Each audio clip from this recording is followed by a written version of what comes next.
product of Alcoholics Anonymous and a very loving higher power. I don't know much about anything except one thing. Now, when I came to AA, I was dead, completely dead. I didn't know what my own name was. I came off the ferry in New York into a group in Brooklyn, and I was taken there on the arms of a little Jew and his wife. And my little Jewish friend had told me that same day, would you come with me and Jean, and we'll carry you to AA, and you won't have to drink no more, and you're going to be all right. And I believed them. I believed them because for the first time in my life, I had met someone who understood exactly how that I felt. So I came to AA with my little Jewish friend, and I came to AA and met a bunch of beautiful people. And I've been serving out for the past 26 years. And I am a walking, talking miracle. I make no bones about it. And I believe that any alcoholic that comes to Alcoholics Anonymous is a walking, talking miracle. And I'll do the best that I can here in a short time tonight to prove to you everything that I say. Everything that I say has happened to me. Everything that I have believed in has been taught to me by Alcoholics Anonymous people. Everything that I know, everything that I own, everything that I am or ever will be, I owe to Alcoholics Anonymous and a very gentle and kind, loving higher power, God as I choose to call it. And how this could have come about with the most impossible situation for me to stand here and talk to a bunch of people in British Columbia, except that if AA were not a God-given and God-inspired program. There is no fluke here. There is no happenstance here. I know from what I talk, because I have been allowed in the past 26 years to witness thousands and thousands of miracles. Walking, talking dead men that have come back to life and put their lives back together again. And I will tell you, I hope that I never move from this spot if I ever forget where my help came from. My help came from Bill Wilson, and Bill Wilson got his help from God as he understood him. And he has passed that legacy down to us now. And I am one of those people that were fortunate enough to come to Alcoholics Anonymous and partake of the generosity of a kind and gentle, loving higher power through Bill Wilson. I see it no other way. And if I told you that there was another way, then I would be a liar. I have seen it, I believe it, and I know it. I was born just like everybody else. There's been some doubt about that over the years, but some discussion. But I did have a mother and I did have a father. And I knew both of them quite well. The child was born into an alcoholic home. And I didn't know anything about alcoholism, and nobody knew anything about alcoholism. The only thing that we knew then was that my father drank too much. And the family was in dire straits because of his drinking. And when a kid is born into home such as this, it's unpredictable as to what will happen. Because I was one of 9 children. And the other 8 children were fine, but here was Jack. He was the next to the last one. And there was something different about me. There's something completely different about me because I suffered more than my father suffered with his drinking. And as time marched on, it became very evident to me as the rest of the family that there was something different about Jack. Something quite different. Jack couldn't go to school. Because if I went to school, I would stay at school and worry only about my father and my mother at home. And worry about the landlord coming to the rent. And worry about my mother crying with her apron.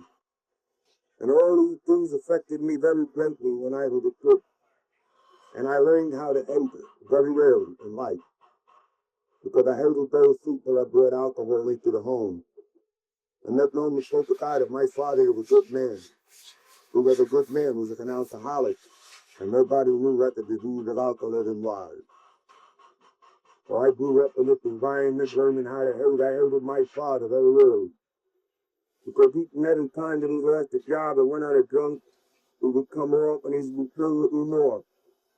And would lock me back and forth in the chairs, and he would promise me there'd be no more drinking, and that he would get a job, and that he would find me first place, and he would do a lot of things that he lied to me. He didn't lie at that time, but when the time came for him to take another drink, he took it. That drunk would do the same thing all over again.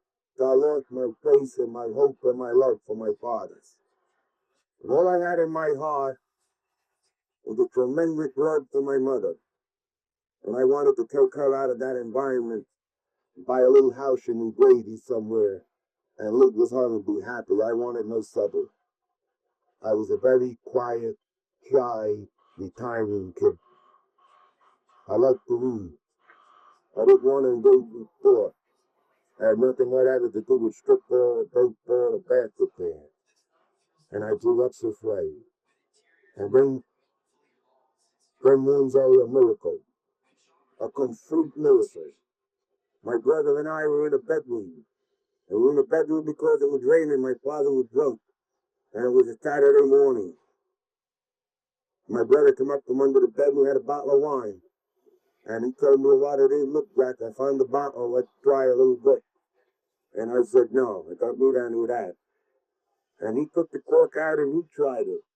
And he goes, "Jack, we're making a mistake. It's nice. It's sweet." And I looked at him and I looked at the bottle and I did not have any inclination whatsoever to drink. I would repeat at this point that I hated booze. I hated people that drank. I hated my father when he drank. And yet here I was faced with a situation. And I looked at my brother and he looked so good and kept repeating how sweet that it was. And finally I reached out and I took a drink for the first time. And my brother kept saying, "Isn't it sweet?" And I said, "No." I said, "It's a miracle." Because for the first time in my life now, with a drink of wine, just a shred swallow out of a bottle,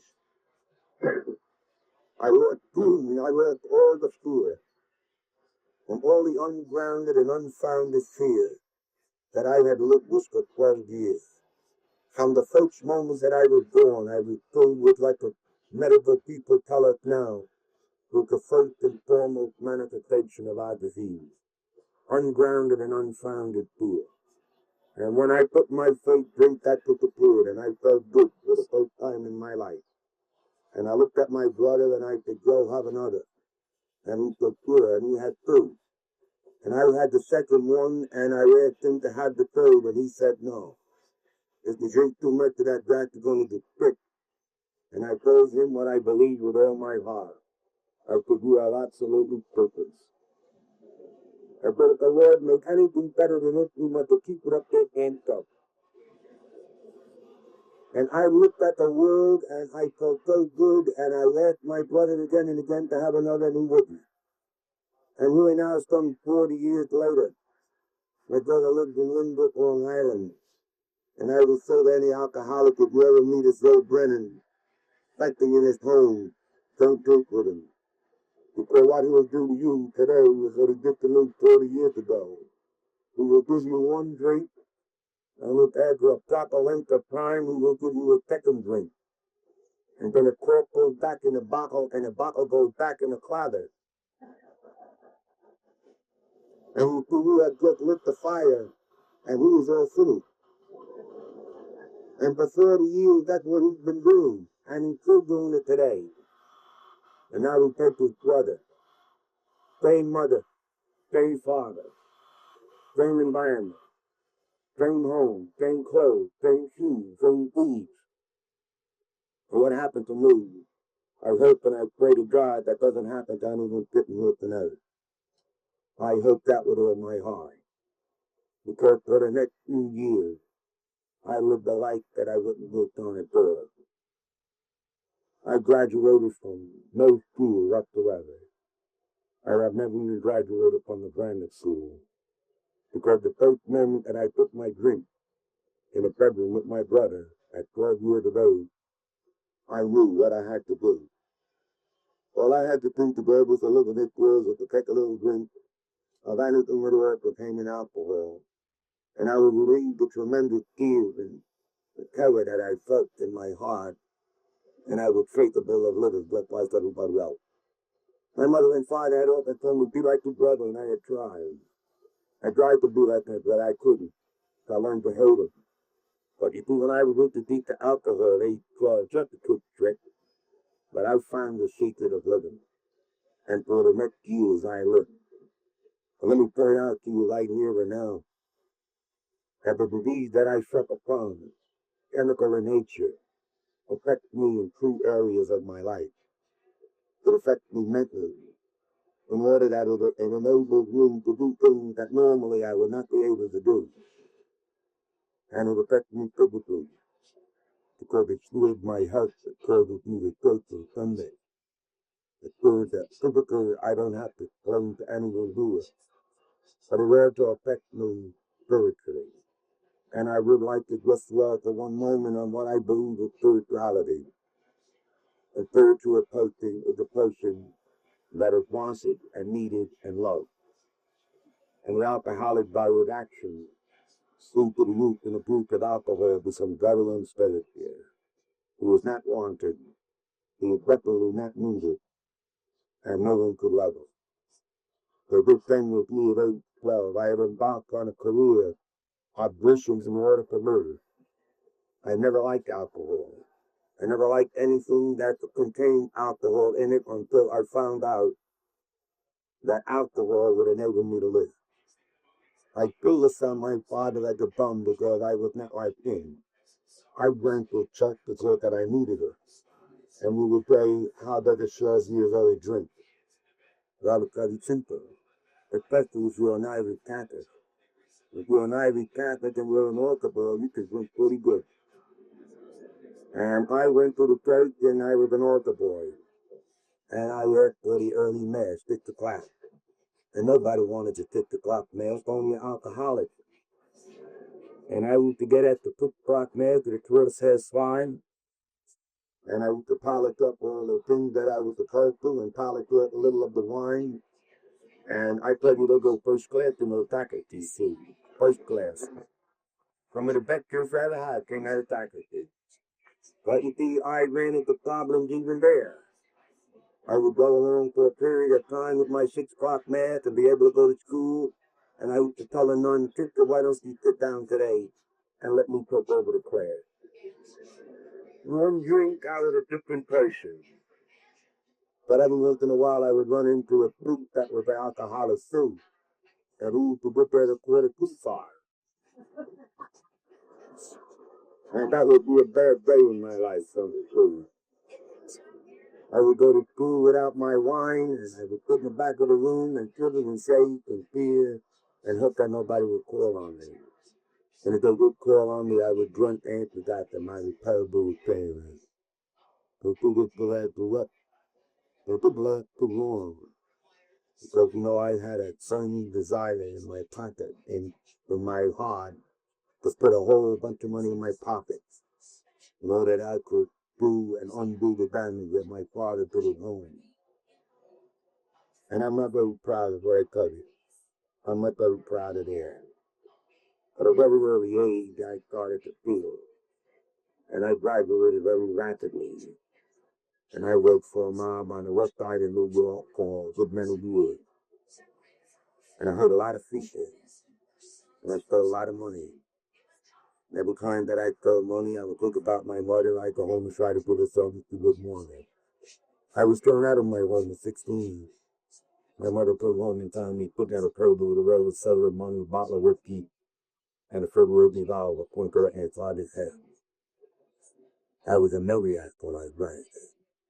I would absolutely insane. And some of the things that I've done, I have to live with. And I say, thank God. Thank God. Each and every day I thank God for AA program and its 12 steps that it contains.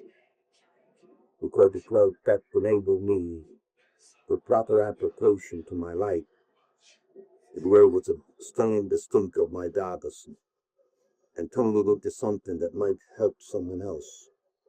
Those who, while I do have my past, I never forget it, and I don't dwell on it, but it's there. I don't smell it anymore, I can stand it now, because I have replaced my daughter to Alcoholics Anonymous, and you people putting out there, and that's so nice. I would like to say one thing right here. I get all choked up when I think. When I think that there are so many of us here in this one little room, one tiny little room and so many others. And my mind goes back. My mind goes back to people that I saw that wouldn't come to the little room such as this. And I see kids in orphan asylum. And I see kids in shelters.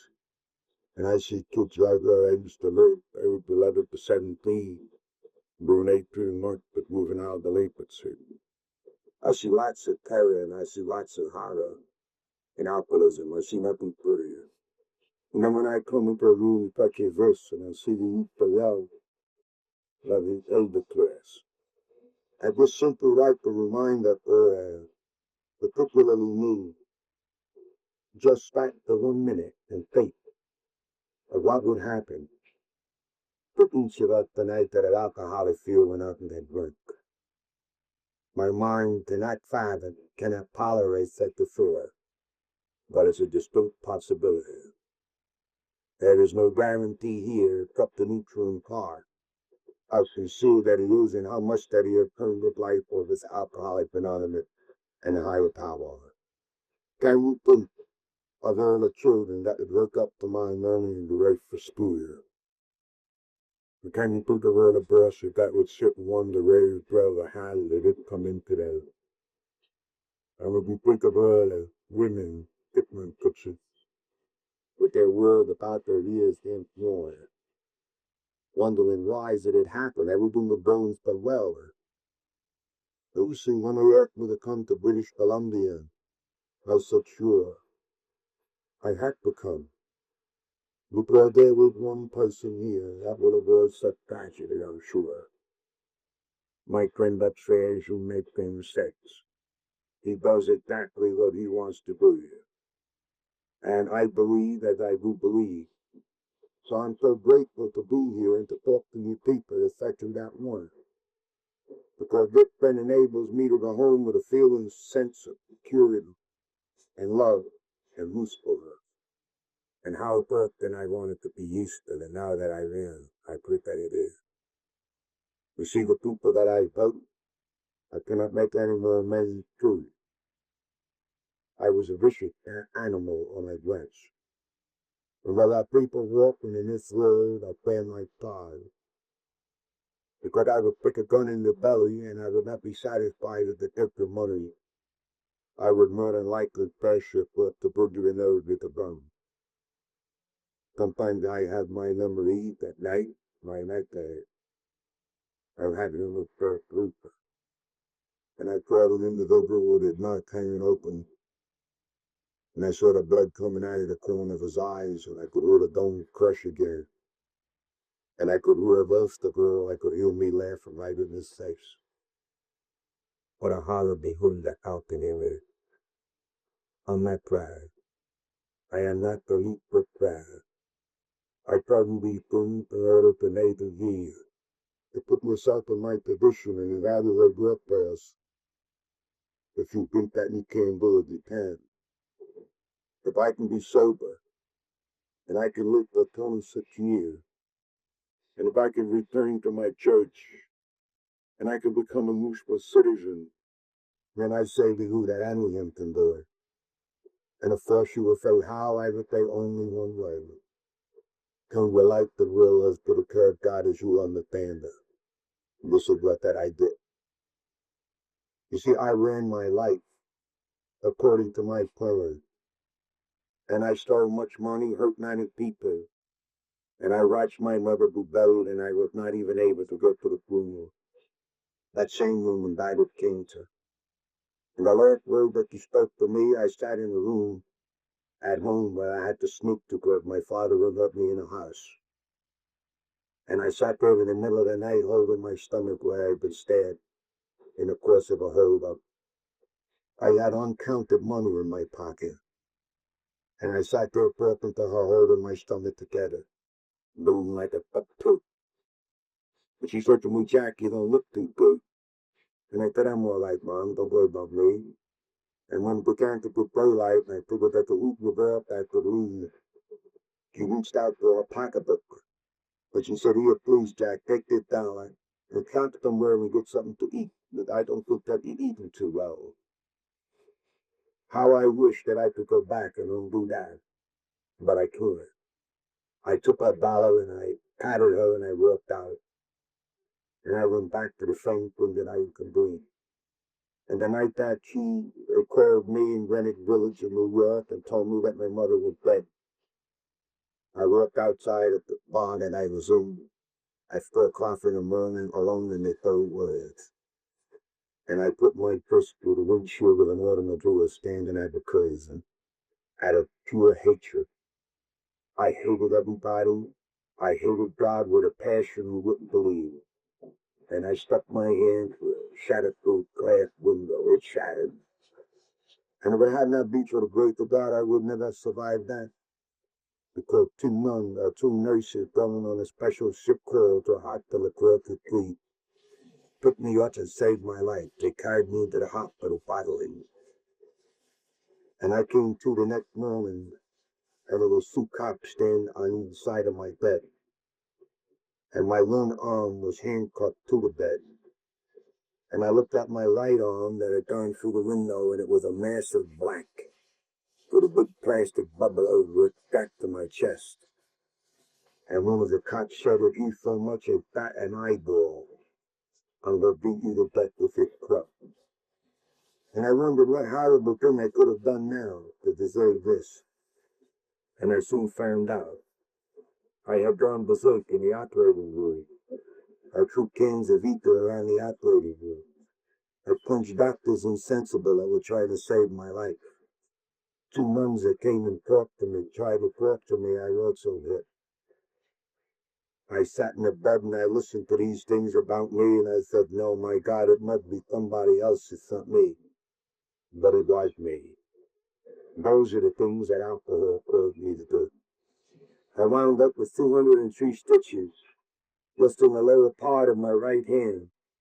And they told me I would never be able to lose my hand again, and they said it's a good thing, as nasty that you are. I lose my hand after that. And I hurt a lot more people too, because you see, I thought I would write. And when people tried to help me, I have been arrested over 125 times. I've done time in 2 state prisons in New York. And when people tried to help me, and many did, many fine people tried to help me, priests and ministers and social workers and doctors and psychiatrists and psychologists. And they all started their help with the same attitude. All you have to do is stop drinking, and we'll help you. Do anything you want in this world, only stop drinking. And I used to say, yeah, I know that going backwards. I can't stop. I'm one of those people that have to drink or I'll die. I can't do a thing when I don't drink. And this is the way I believe, and this is the way that it was. So I ran many, many fine people away from me. And I sat with my friend, Boo. He gave me a drink, and I could do anything. But there was one strange phenomenon always occurred.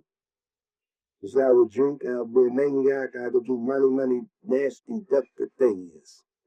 But the moment that I looked up in the morning, no matter where that it was, I was always back to being that 12-year-old scared kid. I used to sit on the end of the bed, look at the stolen money in my pocket, look at the bottle on the dresser, wonder where I had been, know my gun that she had been fired, and cry like a baby. Because I was doing things that I didn't want to do. And I was so ashamed of me that I would reach out for the bottle and I would say, get away, 12-year-old scared kid. Nobody wants a 12-year-old scared kid in a man's body.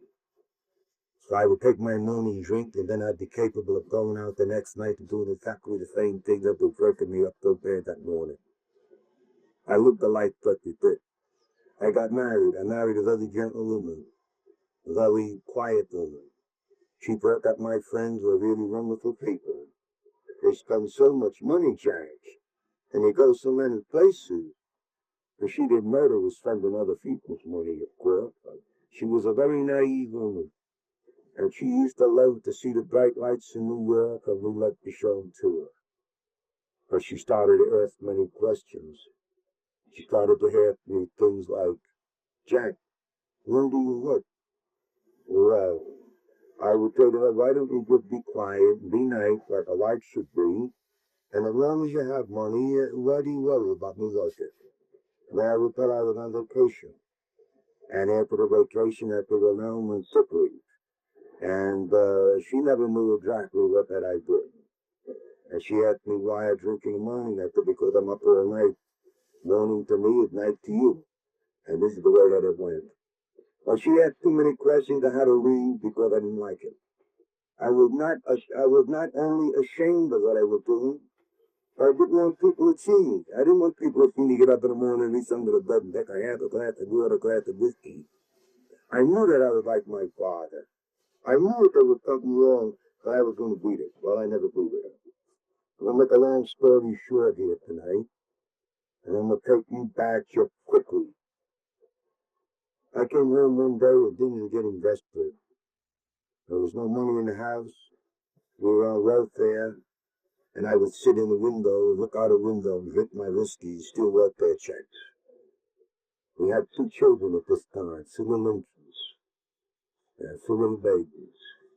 One, I'm not sure, not important anyway, at least one. And I couldn't tolerate anybody near me. I couldn't tolerate anyone near me. My wife came in one day and she told me that I was not anything that I thought that I was, a hero, smart guy. She said, you're a drunken bum. And she said, I can prove it to you. And she gave me a book marked Alcoholics Anonymous, the big book. And I said, what is that all about? She said, that's what you are. And I said, you're crazy. And I said, those are a bunch of sick people, not me. And I threw the book out the window and I told her that she'd follow it if she kept annoying me. And the next thing you know, she told me something that I will never forget. She said, Jack, you're sick, and I'm going to help you. And I resented it immediately because help for me was what people always do all my life, snatching my liquor, snatching at my booze, trying to hurt me, taking away my friend. And I said, don't start with me now again, please. You're the only thing I have left in this world, but let me start through about my booze. Leave it alone. She said, but Jack, my son there needs a father, and I need a husband. She said, we're not going to have it learn because we're a guy, we're killing yourself. I'm going to help you whether you like it or not. One day I went to my favorite bar who wouldn't serve me. He told me my wife had been there. And he said, if I give you one drink, she promised me to bring my bar down. And he said, if you want to drink somewhere but hey, Jack, you go elsewhere. I went elsewhere. And she had been there before me. And I went in about a 10-mile radius. She had hit every delicatessen, grocery store, bar and grill, and spooky. And I went home, I was going to murder her. I was going to kill her. And I went in the house and I announced my intention. And she said, wake up 1 minute, son. What is it that you want? A drink? And I said, yeah. He said, well, I'll give you a drink. And she said, man, you come to New York with me, I'll give you a drink. So I just looked at her and I needed a drink so bad. I said, okay. So I got on the subway for a drink. When I got off the subway, it seemed she's so bad to get me another one. And now she said, now we're going into that church. And I said, no. I said, that is a Protestant church. And I'm a Catholic. I don't go in there. And she said to me, you are a drunken bum and it's all that you are. You haven't been to church in 20 years. It doesn't matter where that you go. You promised me to go and you go. So I went in and I sat in the back of the room. And I asked her what that it was and she said, Alcoholics Anonymous movement. They're going to help you. I said, good. You better tell her the new quick because I need a drink. And I sat there long enough for some jackass to get up here like I'm up here tonight. And he said only one thing that I hate. And I almost exploded. He put it there very calmly, and he announced to everybody there, and that the only thing that you had to do was not take the first drink, and you wouldn't get drunk. And I thought I was killed. I was so. I could visualize that ride that I had taken in the subway coming to New York. And now some of you telling me don't take the first drink and you won't get drunk. How I knew that? I couldn't get the first drink when I was locked up. And I got sober. But I wouldn't like it. You see, and the two that turned me loose, I got drunk. Because that was my way of living. Well, I broke up that meeting. I got out of there in this one big hurry just before the cops arrived. And I told my wife that night whether taking the AA and I'll put it. I don't want no part of it. I made a big fat statement. I said if I ever put my foot inside another AA meeting, as long as I live, I'll have to be fed before I do it. And you know something? That's just about the way it happened. I was so close to threat it was not painful. Second one of the night, there were two cops in my apartment. I threw them out bodily. If there's any cops here tonight, remember, peace. Peace. I don't want no trouble with you. I am talking about the past now, see. I hated cops. I hated them with a passion because they were the cause of all my trouble. And to find food and sit in my apartment, that was terrible. And I asked them what they were doing there. They said, well, your wife told us because you almost killed her last night. And my wife told me marked on the throat, and I said, no, I was not even here. That's how bad that I was. Well, anyway, I threw the cops out because the man told me to be careful. And I threw them out, and they didn't like it too good. And they got reinforcements. And they come back, and then they threw me out. And then for the next about a year, we were saying King of the Hill with my apartment on the thing. I would go home, list for cops, they really bad, they would come to look for me while I was out, and we were having a ball. This one particular day started the worst part of my life. But when they got me outside the door, they put cups on me, don't you see? And I was on the 6th floor and 6 flights of marble steps. And they put hard guy. We're going to take you down, we're going to put you. And they grabbed me by the ears. And they dragged me down the stairs. And my head hit every marble step on the way down. And when we got down to the bottom, they said, well, now, how do you feel, hard guy? And I said, please take the cups off for a good 5 minutes. And I will show you how that I feel. They took the cups off. That was one horrible mistake. Because I went at them people with a vengeance. And I don't blame them one little bit. But they beat me so bad because I would not be beaten. And I remember one cop who was cutting my throat. He begging me, please, don't get up no more. And I said, oh, well, I have to get up, because you can't do that to me. And I'm going to get out there, I'm going to take you out with me when I go. And they dug me and they proved with me. And finally, at long last, they called the ambulance, and they had a straight jacket put on me, and they put me in Police County Hospital in Brooklyn. The Mad Ward, right back, top floor, absolutely insane people. Well, I woke up the following morning in a straitjacket, lashed to a bed in a padded cell. And I won't tell you something. I didn't want to drink no more. Absolutely, I didn't want to drink no more. Because my head was one mass of stitches. My ear was so badly beaten on the inside, blowed on the outside. My mouth was torn apart. My teeth were kicked up into the roof of my mouth where nothing but stubborn teeth. My arm was broken. My ribs were broken. My both jaws were wired together. I had cracked the blood in the back of my throat. I couldn't dare breathe. The throat I was choked to death. I couldn't see out of either eye. I was a mess. And I lay there in that bed, 12 years old and scared, and I said to myself, Jack, you can't drink no more. This is it. You had it.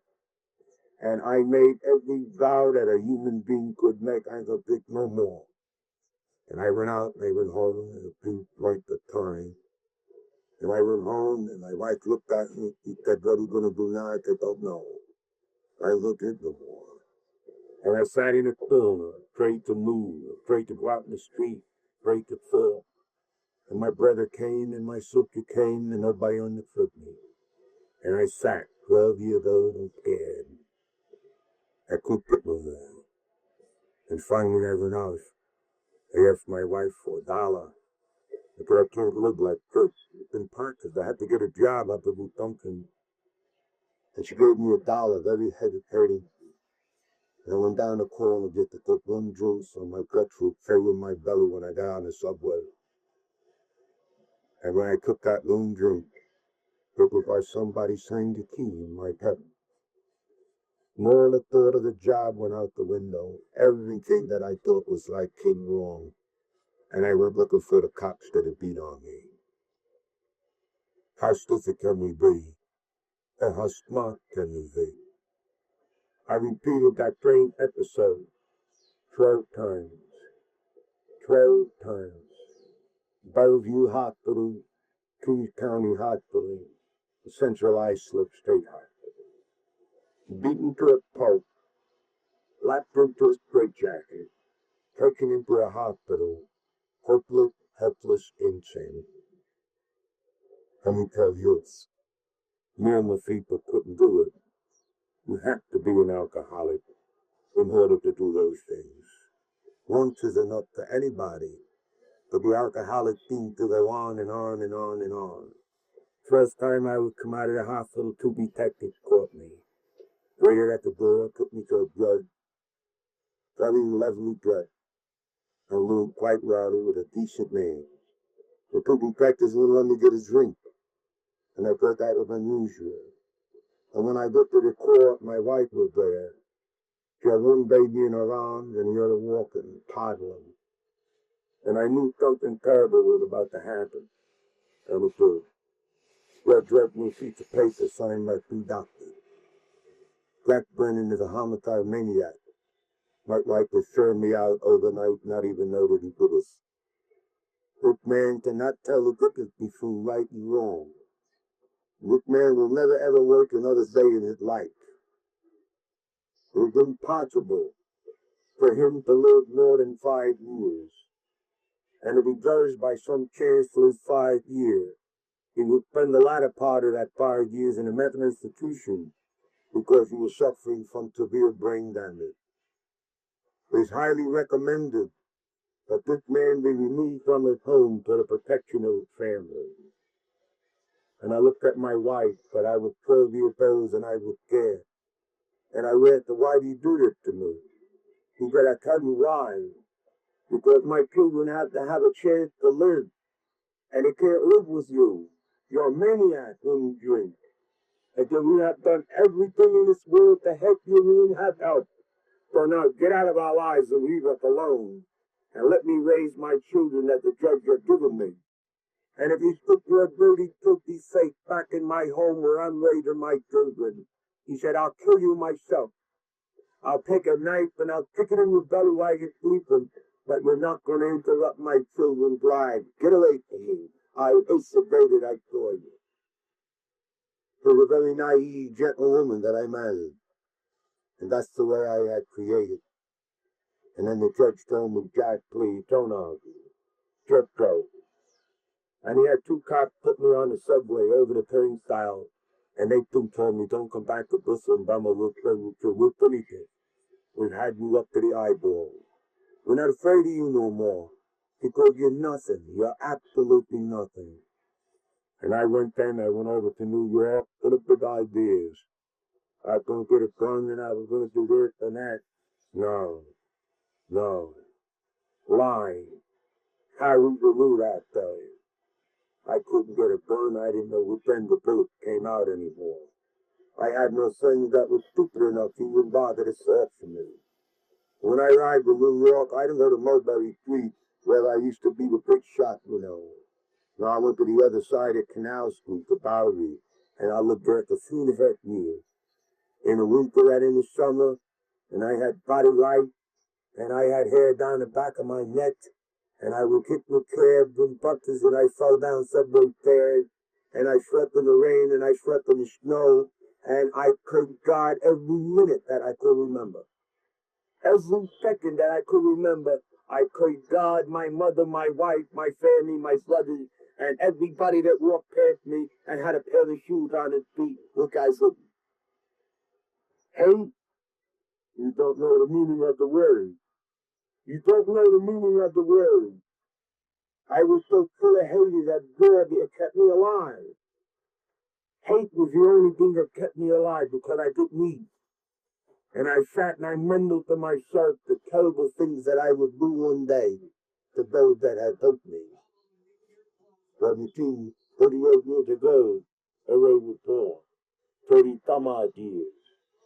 And it was then that the higher power leaked down into this mad world and gave the workers the secret for people like me to go sober and live and learn how to live. What had happened back 38 years ago was the helpless, breathless alcoholic, helpless, hopeless, chronic alcoholic received the gift of understanding from a very loving higher power. Up until this time, for 2,000 years of recorded history, there was no help for the alcoholic anywhere in this world, no help whatsoever. We roused up doctors or officers. Nobody wanted us because they couldn't help us. And 3,000 years previous, the Chinese had described the disease of alcoholism. So said in the earliest recorded history, the man took the drink, and then the drink took the drink, and then the drink touched the man. A perfect description 3,000 years old of the disease of alcoholism. Well, I lay on the valley, I knew none of this, but I knew only one thing. I had to die. And I cursed God even for letting me live. I used to wake up in the morning and snung myself before I could see myself. And I would lay there and hope that I could close my eyes long enough to sleep a little longer. And maybe I'd look up at the world with a pair of shoes, but it wasn't. And then one day I had hemorrhage with the stomach. I took a drink in the bar, and I went to the bathroom. Filthy, dirty bathroom you wouldn't put a girl with. And I had hemorrhage in the stomach with my free drink.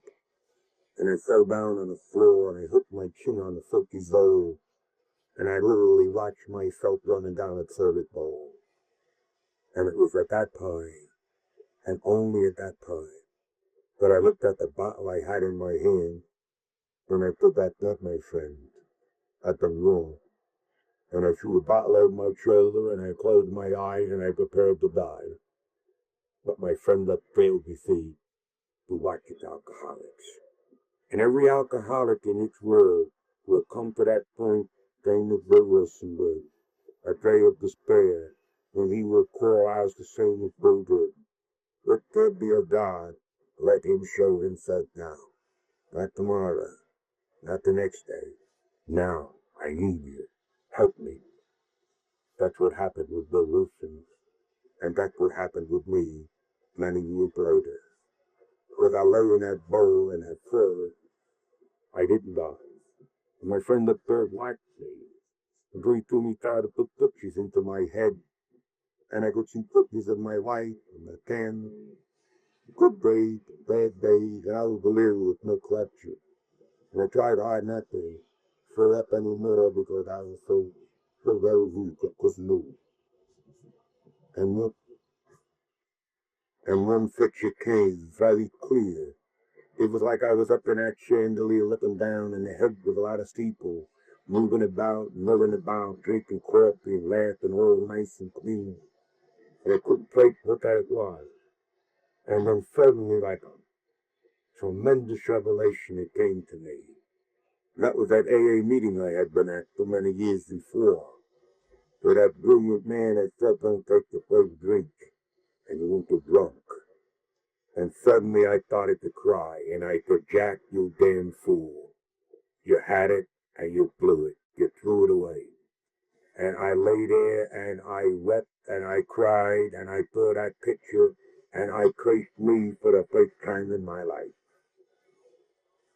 confirmed that AA came to me.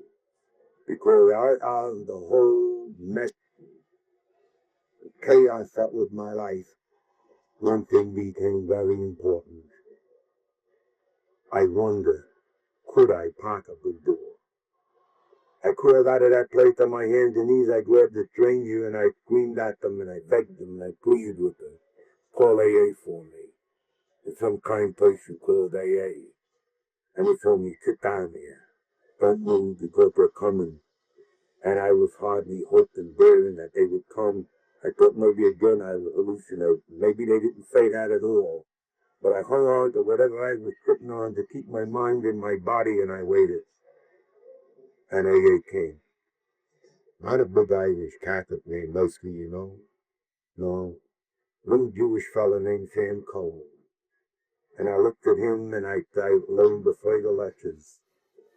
Here I am, alone in this whole entire world. No right, no home, no money, no health, no sight, no couldn't speak. I couldn't do anything in this world. I was useless. Absolutely, completely useless. And this little Jewish man stood in front of me and he said, my name is Sam Cole and I'm here to help you. And I looked at him in amazement. And I said, are you sure that you can? And he said, oh yeah, I'm sure. I know.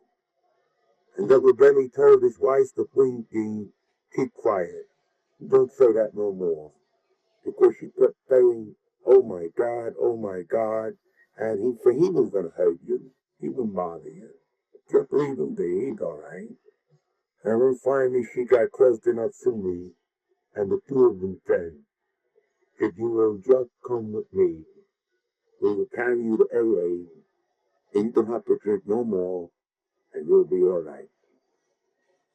So now either this man had to be a nut, he had to be crazy, he had to be a damn fool, he had to be stupid in some way, or else one thing other.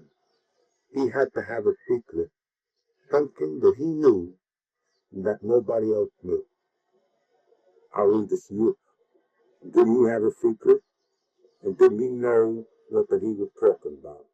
I came into LA 26 years ago as I've described. I was just so grateful and happy to be able to fit into a room where people would say to me that I could, you'd be okay. I didn't want any speaking engagement. I didn't want a job.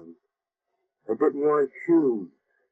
I didn't want anything in this world, only one thing. Somebody to say they understood. And everybody I met did just that. So that I say to you that the key to this program is understanding. Understanding the other individual.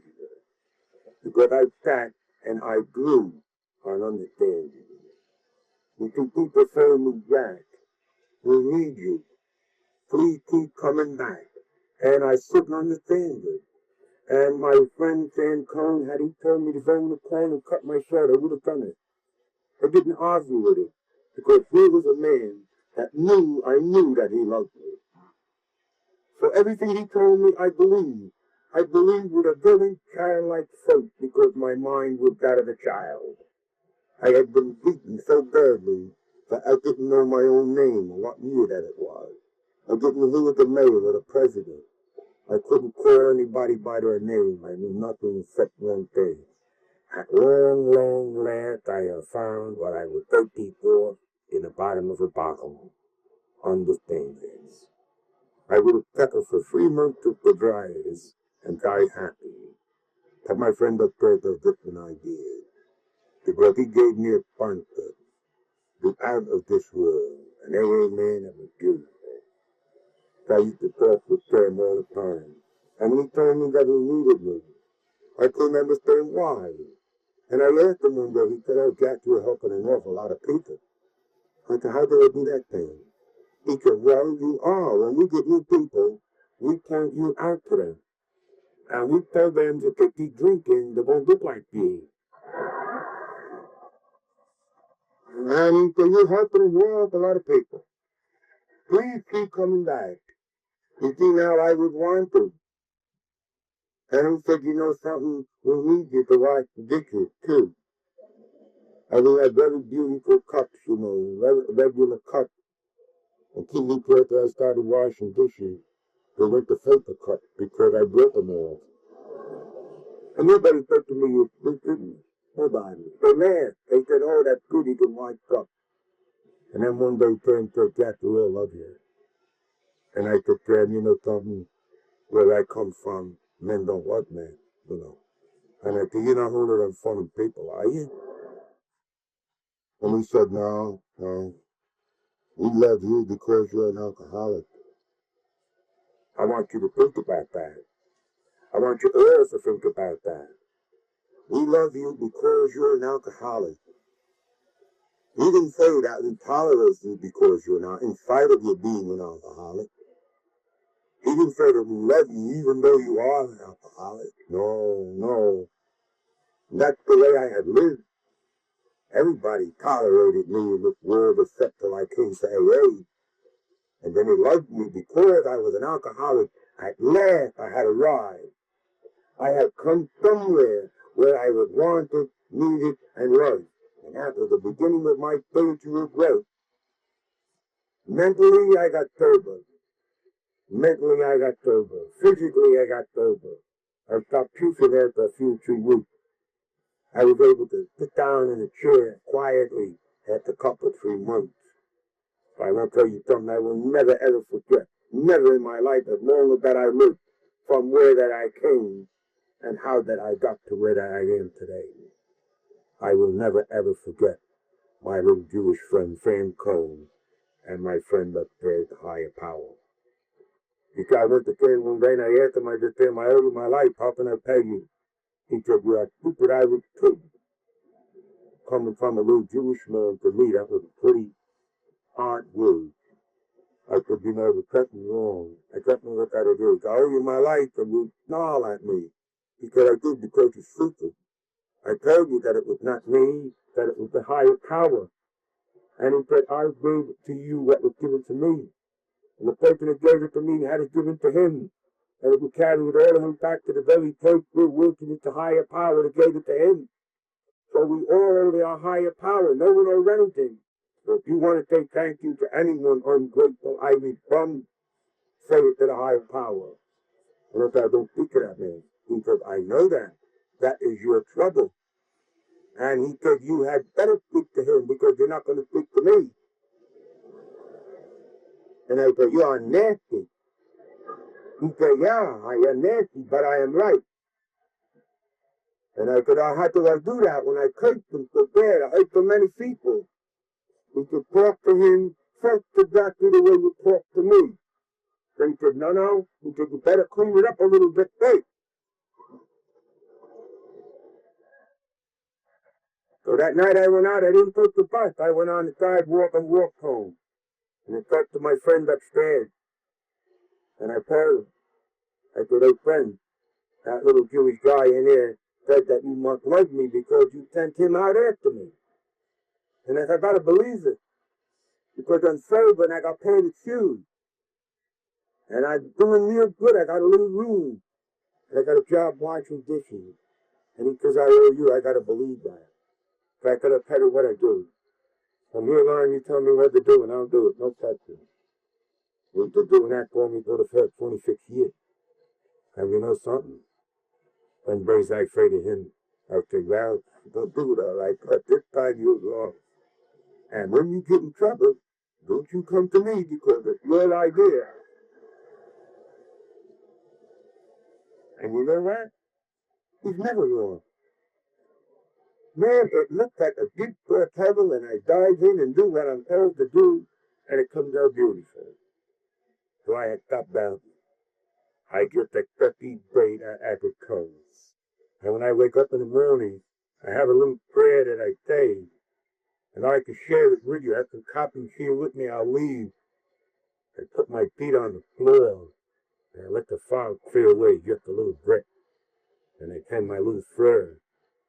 It says I meet my God in the morning. And my day is at his back. And his presence comes like sunrise.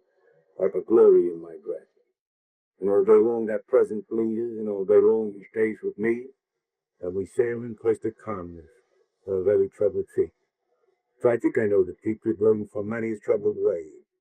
You must seek him in the morning if you want him throughout the day. When I have that little prayer, my mind is in the right direction for that day, and I go. And no matter what that happens, I know one thing. I am in the care of God, as I understand him, and nothing can happen to me. And that's the way that I live. I could stay here and I could tell you so many beautiful things, but I won't. It's late.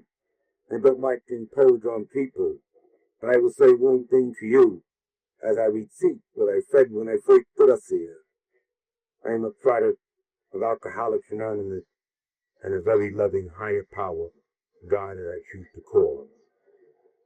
I will leave you and tell you that I have here a few copies of few very important pieces of paper. This one is AA and the higher power. And it describes the higher power and the alcoholic and their connection together. And it was written by a Jesuit, a very fine friend of mine. He died very unhappy because he was not an alcoholic. And I told him many times, all you have to do is drink a little more, but you see, beautiful it is. So I will leave you now, and I'll leave you with a little blessing. I'll let you well. May the road glide with you, and may the wind always be at your back, and may the sun gently warm your face, and may the rain softly fall on your feet. And until we meet again, may the good Lord hold us all in the hollow of his hand. Thank you, God bless you.